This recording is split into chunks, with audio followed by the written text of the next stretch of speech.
They called her the gold digger who dug her own grave.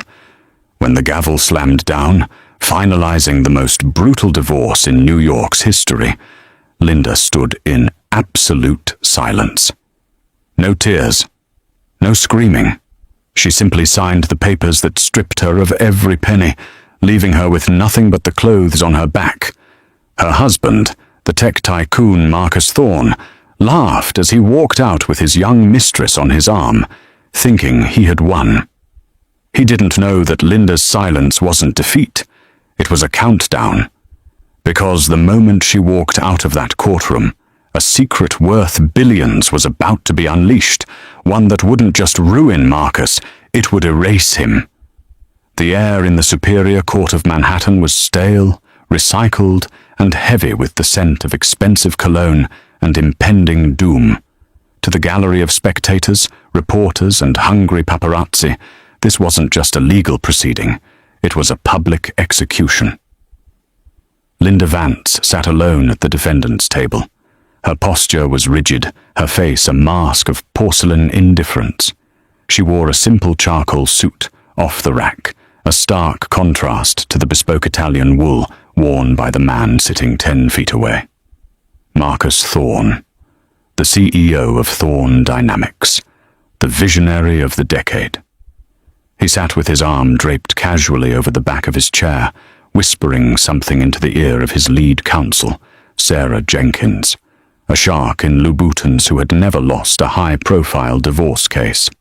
Mr. Thorne contends that the defendant, Ms. Vance, has contributed precisely zero to the valuation of Thorne Dynamics, Sarah Jenkins announced, her voice slicing through the courtroom. She paced before Judge Arthur Pendleton, holding up a thick financial dossier. In fact, during their 5-year marriage, Ms. Vance has no employment record, no assets to her name, and has lived entirely off the generosity of my client. The prenuptial agreement is ironclad. She leaves with what she came with.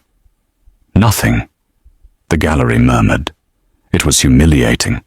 They were painting Linda as a leech, a woman who had snagged a billionaire and tried to hold on for dear life, only to be shaken off. Marcus looked at Linda. His eyes, usually cold and calculating, held a glint of triumphant pity. He expected her to fight. He expected her to scream about the nights she stayed up helping him practice his pitches, or the time she nursed him through the stress-induced ulcers when the IPO almost failed. But Linda said nothing. Ms. Vance? Judge Pendleton peered over his spectacles. Do you have any counter-arguments regarding the validity of the prenuptial agreement? Linda stood up slowly. Her hands were clasped in front of her. She looked at Marcus, then at the judge. No, Your Honor. I accept the terms. A gasp rippled through the room. Even Sarah Jenkins looked momentarily stunned. They had prepared for a bloodbath, a long, drawn-out battle for alimony. You accept? The judge asked, clarifying. You understand this leaves you with no alimony, no claim to the marital properties in the Hamptons or Aspen, and no stock options? I understand, Linda said, her voice steady, low, and terrifyingly calm. I want nothing from Mr. Thorne. I only request that my maiden name be restored immediately. Marcus chuckled, a sound that was caught by the microphones. He leaned forward. Let her have the name, he said, loud enough for the press to hear. It's the only thing she owns. The gavel came down with a sound like a gunshot. So ordered. Divorce granted. As the court adjourned, the chaos erupted. Reporters swarmed the aisle. Marcus stood up, buttoning his jacket, and was immediately joined by a young woman who had been sitting in the front row, Jessica Miller, his 24-year-old executive assistant, and the reason the marriage had ended. Jessica clung to Marcus, flashing a diamond ring that was bigger than the one Linda had ever worn. Marcus! Marcus! How does it feel to be a free man? A reporter shouted. It feels profitable, Marcus quipped, flashing his winning smile. He turned to Linda, who was gathering her few papers. He stepped close to her, invading her personal space. "You were smart to give up, Elle," he whispered, his breath smelling of mints and arrogance. "You almost made it out with dignity. Almost. Good luck with the job hunt. I hear Starbucks is hiring." Linda finally looked him in the eye. For a second, the mask slipped, and Marcus saw something he couldn't identify. It wasn't sadness. It wasn't anger. It was the look of a predator watching prey walk into a trap. "Enjoy the victory lap, Marcus," Linda said softly. "You've earned what's coming to you." She turned and walked out the side door, bypassing the press, slipping into the shadows of the bustling New York streets. 3 weeks later.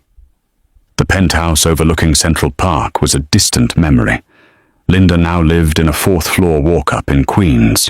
The paint was peeling, the radiator clanked like a dying engine, and the view was a brick wall. To the world, Linda Vance had ceased to exist. The tabloids ran their stories for a few days. Thorne trims the fat. The silent ex-wife, from riches to rags. And then moved on to the next scandal.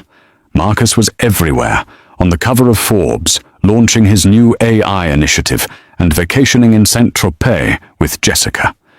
But inside the cramped apartment, the atmosphere was far from desperate. It was operational. The small dining table was covered not with unpaid bills, but with 3 high-powered laptops, a secure satellite phone, and a biometric safe.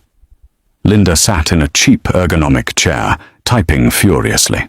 The timid, quiet wife of Marcus Thorne was gone. In her place was the woman she had been before she met him, the woman she had hidden to protect herself from a past that was far more dangerous than a divorce court.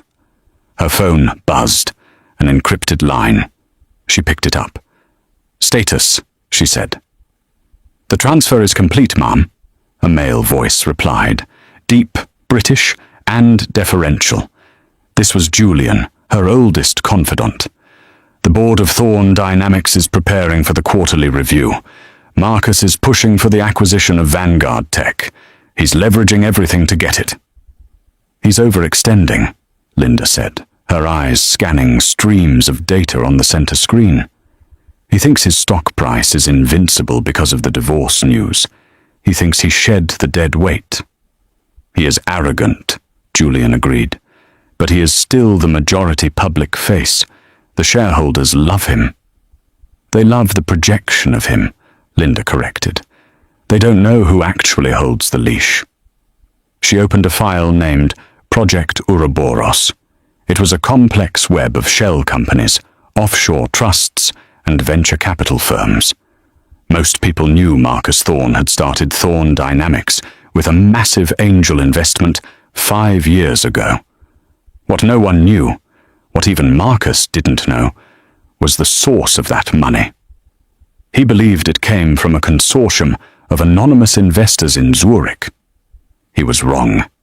The money came from the Vance estate. Linda wasn't just a nobody from nowhere. She was the sole heiress to the Vance titanium empire, a legacy of industrial wealth, so old and so private that it didn't appear on Forbes lists because they paid to keep it off. She had walked away from it 10 years ago to live a normal life, to find love without the complication of her net worth. She thought she had found that with Marcus. She had used a proxy to fund his dream, keeping her identity secret so he would never feel inferior, so he would feel like a self-made man. She had played the supportive housewife, dimming her own light so he could shine, and he repaid her by cheating on her with his assistant and humiliating her in front of the world. "Mom," Julian's voice cut through her thoughts. "The invitation for the Metropolitan Charity Gala has been secured. Marcus and Jessica will be the guests of honor." "Perfect," Linda said. She stood up and walked to the small closet. Inside, wrapped in plastic, was a gown that cost more than the entire building she was living in. Prepare the car, Julian, not the sedan, the Phantom. And your identity for the evening? Linda Vance is dead, she said coldly. Tonight, introduce me as the chairman of EV Holdings. She hung up. On her laptop screen, a graph showed the stock price of Thorn Dynamics. It was high, historically high. Climb higher, Marcus, she whispered to the empty room. The fall will kill you faster. While Linda plotted in Queens, Marcus Thorn was drinking champagne in a glass-walled office 60 floors above Manhattan. Babe, come look at this view, Jessica cooed, leaning against the window. She was wearing a silk robe she had found in the closet, one that Marcus hadn't bothered to tell her used to belong to Linda. Marcus swirled his drink. I've seen the view, Jess. It's my city. Our city, she corrected with a pout. Right. Ours. Marcus smiled, but it didn't reach his eyes. Since the divorce, a strange unease had settled in his gut. It was too quiet. He had expected Linda to come back begging for money. He had expected a drunken phone call. Nothing. Mr. Thorn? Marcus turned. His CFO, David Bradley, stood in the doorway, looking pale. Not now, David. I'm celebrating. It's about the Vanguard acquisition, David said, stepping into the room and closing the door. We have a problem, a blocked transaction. Marcus frowned, setting his drink down. Blocked? By who? The FTC? No, by our primary investor group, the Zurich Consortium. Marcus laughed. That's impossible. They've been silent partners for 5 years. They cash the checks. They don't vote. They're voting now, David said, handing over a tablet. They've frozen the liquidity assets. We can't buy Vanguard without their approval, and they've called for an emergency meeting. When? Tonight, at the gala. The gala is a party, not a boardroom, Marcus snapped. Who is the representative? They wouldn't say. They just said the managing partner of EV Holdings, the parent company of the Zurich Group, will be in attendance, and they want to talk to you. Marcus loosened his tie. He didn't like this. EV Holdings? He had never heard the name. He had always dealt with intermediaries. Why step out of the shadows now? Fine, Marcus growled. If they want to play hardball, we'll play. I'm the face of this company. Without me, their investment is worthless. I'll charm them, whoever he is. She, David corrected. Marcus paused. She? The memo referred to the managing partner as her. Marcus scoffed. Great, another woman to handle. Get the legal team on standby, but keep them out of sight. I don't want to spook the investors. I'll deal with this woman tonight, get her sign-off, and be done with it. He walked over to Jessica and kissed her forehead. Change of plans, babe. Tonight isn't just a party. It's business. Wear the red dress. We need to look like royalty. As Jessica squealed in delight, Marcus looked out the window again. The sun was setting, casting long, blood-red shadows over the city. He felt that itch again, that feeling of being watched. He shook it off. He was Marcus Thorn. He had just won the biggest battle of his life against his wife. He wasn't afraid of some corporate bureaucrat. The Metropolitan Charity Gala was the heartbeat of New York's social calendar. It was a place where alliances were forged, fortunes were flaunted, and reputations were either polished to a shine or shattered on the marble floor. Marcus Thorn stepped onto the red carpet with the confidence of a king.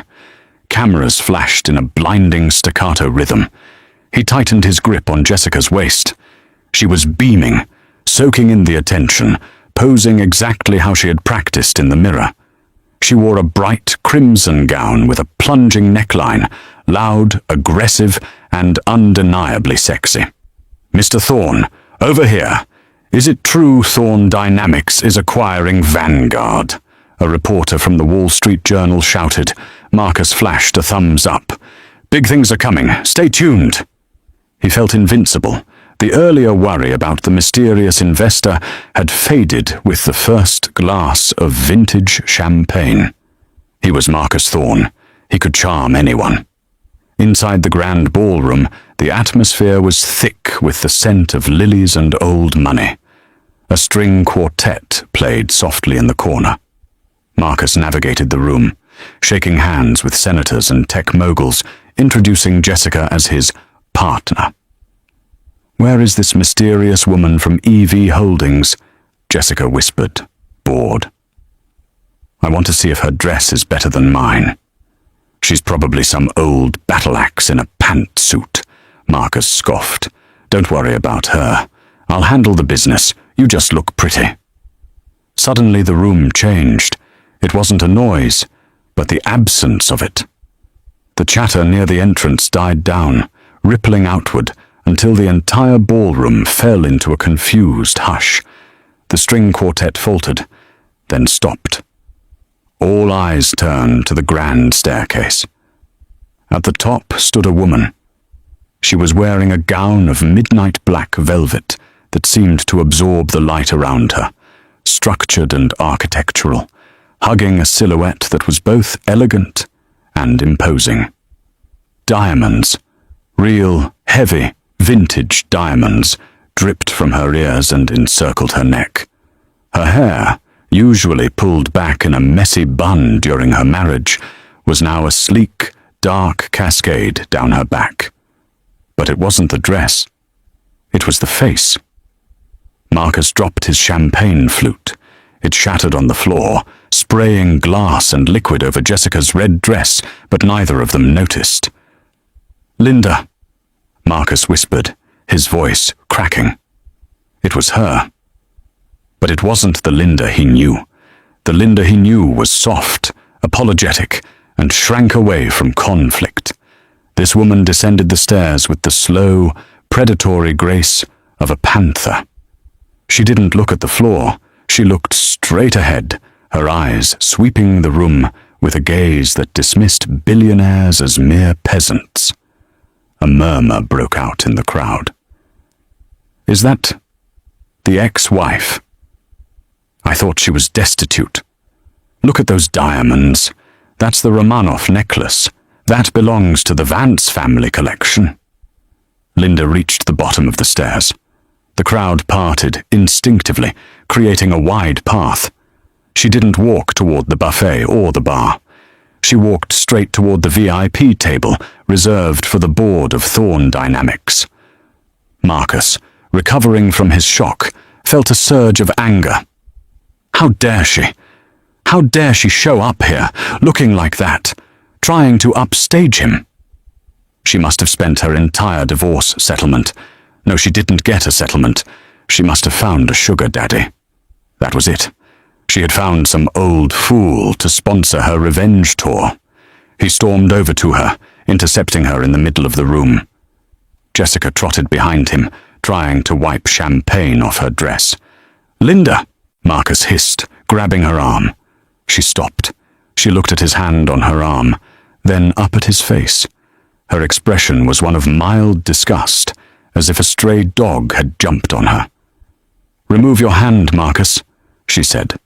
Her voice was not loud, but it carried a chill that froze him. "What the hell do you think you're doing?" Marcus demanded, lowering his voice, but increasing the intensity. "Did you crash this party? Who got you in? If you're here to beg for money, this is the wrong place. You're embarrassing yourself."